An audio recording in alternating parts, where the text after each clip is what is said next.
Coach Ben here, bigbenchas.com. I'm here with Danielle Kay on the bench, and I'm going over 3 very big bench pressing mistakes that you most commonly see. Number 1 being setting your shoulders on the bench. All right, you'd be surprised at how many people just lay down and gunsling the weight. The setup is the one thing you should spend the most time on. The setup is what you should spend most of your time learning, because that is what's going to get you the best results for a bigger bench press. It all starts with the setup. So Danielle Kay, show them what we normally see on the bench here. Just kind of laying down. She's not really paying attention to where she's putting her shoulders, so don't worry about setting anything. She's just laying down. She's going to take that weight. All that weight's going to be in her shoulders. That's the number 1 reason why so many people injure themselves on the bench. They take that weight out. They're pressing through their shoulders.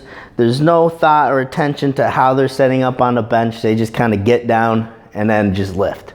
All right, so show them a really nice setup. Right, so she's going to first work her shoulder pinch, and then she's going to try to pull her shoulder blades underneath her.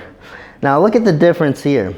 So she increased her arch. She doesn't have to press as far. She's in a better position with her shoulders, so all that weight's not going to be driven right into the shoulder joint. She's going to be much better off. All right, she's not going to develop those injuries over time as long as she's safe.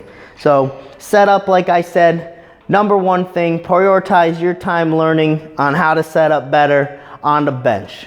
Number 2, guys, well, this looks like 4, but I mean 2 right here. All right, is creating tightness. All right, Danielle, she likes to do the toes back, you can see, right? And that's perfectly fine. That's actually great for a lot of commercial benches that are pretty low to the ground, help keep your butt down. So how she's going to create tightness is by getting her toes out like she is. She's a perfect spot, and just driving those heels down. But she's putting some thought into making her body tight to the bench. All right, a lot of people, they'll get down, you see they have no attention to where they're putting their feet, what they're doing. They're just kind of putting their feet down and gunslinging weight. Right, and when that weight gets heavy, what do you see? What's the first thing that happens? That foot flies out on you. They got all these squirrel feet going on. You don't know what the hell they're doing. They're flailing around. All right, zero tightness. Now all that weight, that max effort weight, is right here in the upper body, and they probably didn't pay attention to their setup, so it's probably all going through their shoulders, and that's how injuries happen. So you have to create some kind of tightness.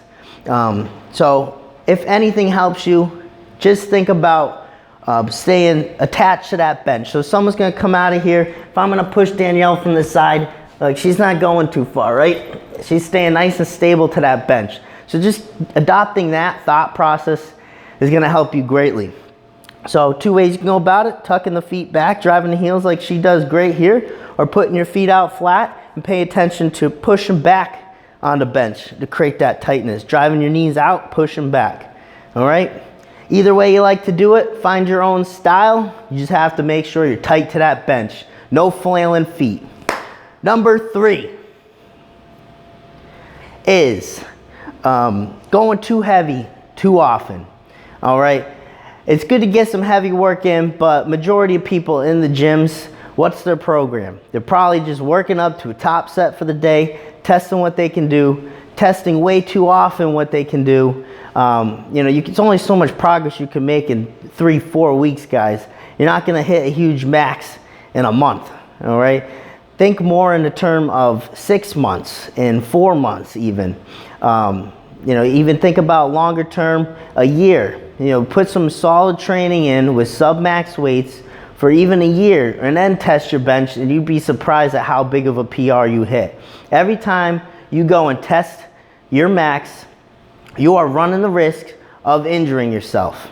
All right, and it's not worth it. 1 pec tear, and there goes a long time wasted away. All right, and you're only going to decrease what you could have done before. All right, so pay attention to longevity on the bench, getting your shoulders in a good position. Stop testing so often. You're going to hit bigger PRs. You're going to be much more happier when you start adopting more of a longer term mindset. Work with those sub-max weights. Make it look technically good, because every time technique breaks down, we're letting bad habits creep in. All right, those are 3 of the biggest bench mistakes I see and how to go about correcting them. And you know me, Coach Ben here, Danielle Kay. And you know where to find us. New apparel, bigbenchas.com.